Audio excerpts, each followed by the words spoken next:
अस्सलाम वालेकुम दोस्तों आज की वीडियो में हम आपको जनरल आसिम मुनीर से लेकर फील्ड मार्शल अयूब खान तक पाकिस्तान के तमाम सिपह सालारों के बारे में बताएंगे कि वो किस के बेटे हैं और उनके वालिद क्या करते थे।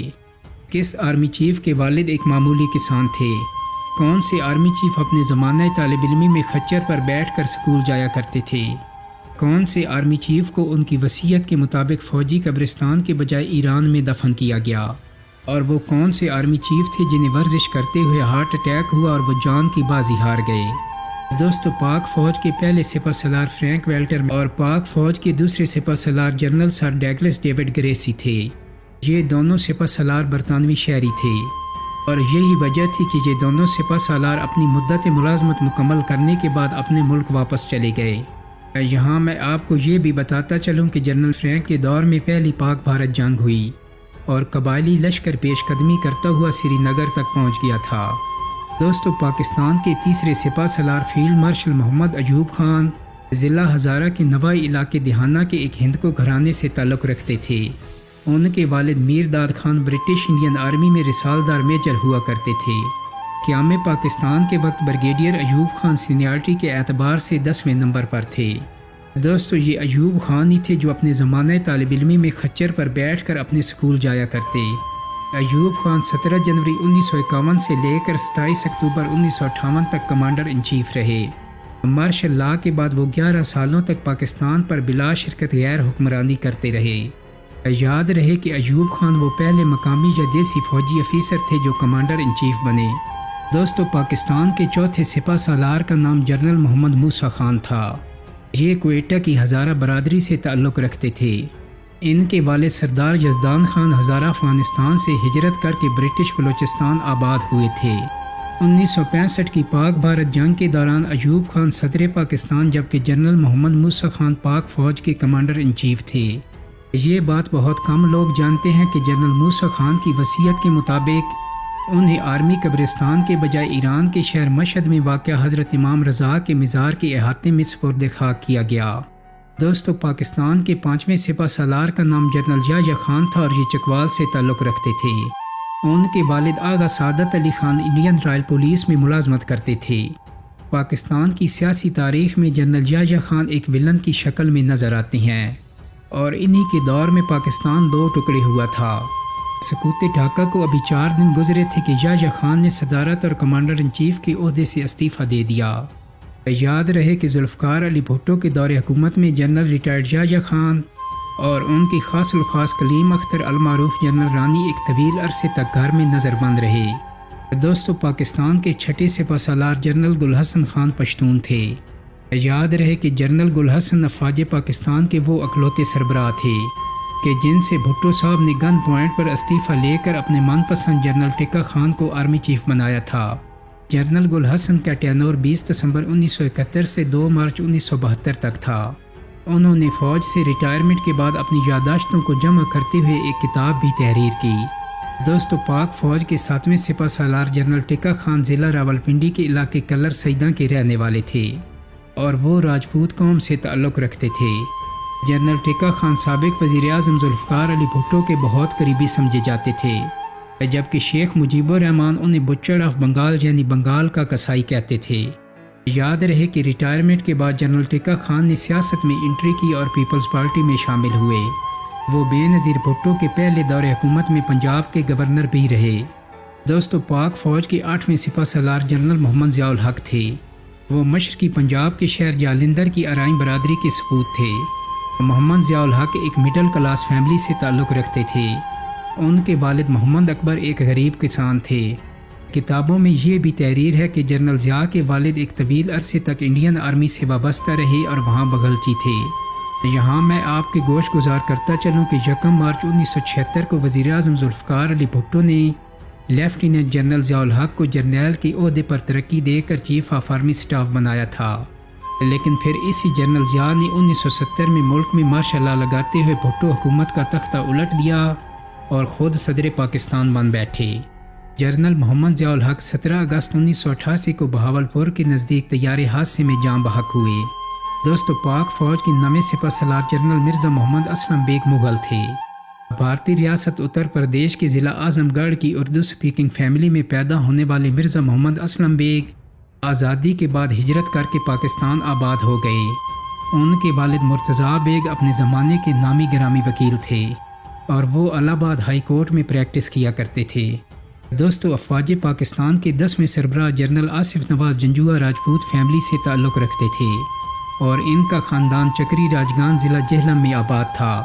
جنرل آصف نواز کے والد راجہ عبدالغفور جنجوعہ انڈین آرمی میں افیسر تھے، جبکہ ان کے دادا بھی انڈین آرمی میں ملازمت کرتے تھے۔ جنرل جنجوعہ اپنی سروس کے دوران ہی 8 جنوری 1993 کو جاگنگ ٹریک پر دل کا دورہ پڑنے سے وفات پا گئے۔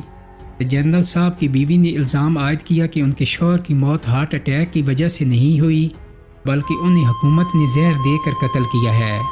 یہاں میں ایک دلچسپ واقعہ آپ کو بتاتا چلوں کہ جنرل آصف نواز جنجوعہ کے بھائی شجاع نواز اپنی کتاب کے صفحہ نمبر 450 پر لکھتے ہیں، آرمی چیف جنرل آصف نواز جنجوعہ جب ماضی میں ایک بار مری میں اس وقت کے وزیر اعظم میاں نواز شریف سے ملاقات کے بعد رخصت ہونے لگی تو وزیر اعظم اپنے رفقا کے گھیرے میں ان کو کار تک چھوڑنے آئے۔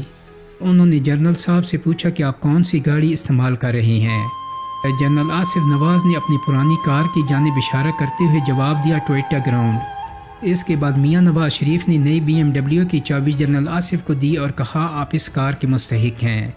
وزیر اعظم نواز شریف کا گفٹ دیکھ کر وہ تھوڑی دیر کے لیے تو ہکا بکا رہ گئے، لیکن پھر فوری طور پر انہوں نے چابی وزیر اعظم کے ہاتھ میں واپس کرتے ہوئے کہا، سر آپ کا شکریہ، میرے پاس جو کار ہے میں اسی سے خوش ہوں۔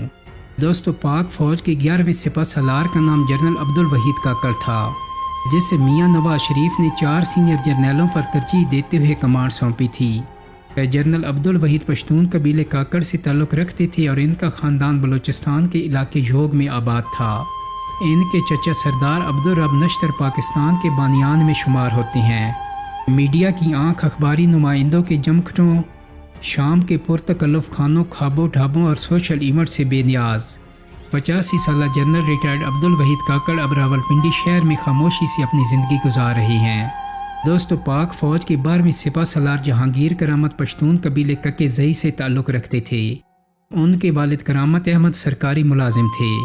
یہاں میں آپ کو یہ بھی بتاتا چلوں کہ 1998 میں جنرل جہانگیر کرامت کے دور میں ہی پاکستان نیوکلر پاور بنا تھا۔ سادہ سی طبیعت رکھنے والے جنرل جہانگیر کرامت نواز شریف کا سافٹ ٹارگٹ بنے، کیونکہ جب نواز شریف نے ان سے استعفیٰ مانگا تو جنرل صاحب نے خاموشی سے سرنڈر کر دیا، اور یہی وجہ تھی کہ ان کے کولیگز انہیں جنرل باجے کے نام سے پکارتے تھے۔ دوستو، پاک فوج کے 13ویں سپہ سالار جنرل سید پرویز مشرف دلی شہر کی اردو سپیکنگ سادات فیملی کے خانوادے تھے۔ ہجرت کے بعد ان کا خاندان کراچی آ کر رہنے لگا۔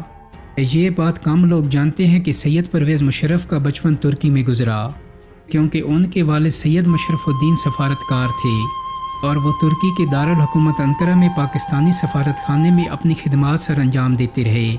یاد رہے کہ وزیر اعظم پاکستان میاں محمد نواز شریف نے منگلا کے کور کمانڈر پرویز مشرف کو پاک آرمی کی کمانڈ سونپی تھی، لیکن پھر 12 اکتوبر 1999 کو جب پرویز مشرف سری لنکا کے دورے پر تھے تو میاں صاحب نے ان کی جگہ پر ISI کے سربراہ جنرل ضیاء الدین بٹ کو نیا آرمی چیف بنا دیا، لیکن جہاں میاں صاحب کو لینے کے دینے پڑ گئے۔ راولپنڈی کے اس وقت کے corps commander lieutenant general Mahmood Ahmed کے حکم پر نئے نویلے آرمی چیف جنرل بٹ اور ان کے باس میاں نواز شریف کو گرفتار کر لیا گیا۔ اس کے چند گھنٹے بعد معزول army chief general Pervez Musharraf ایک بار پھر سے اپنے عہدے پر بحال ہو گئے۔ وزیر اعظم نواز شریف کو اٹک قلعے میں بند کر دیا گیا اور یوں جنرل پرویز مشرف خود چیف ایگزیکٹو آف پاکستان بن گئے۔ دوستو، پاک فوج کے 14ویں سپہ سالار اشفاق پرویز کیانی کا تعلق کیانی فیملی سے ہے۔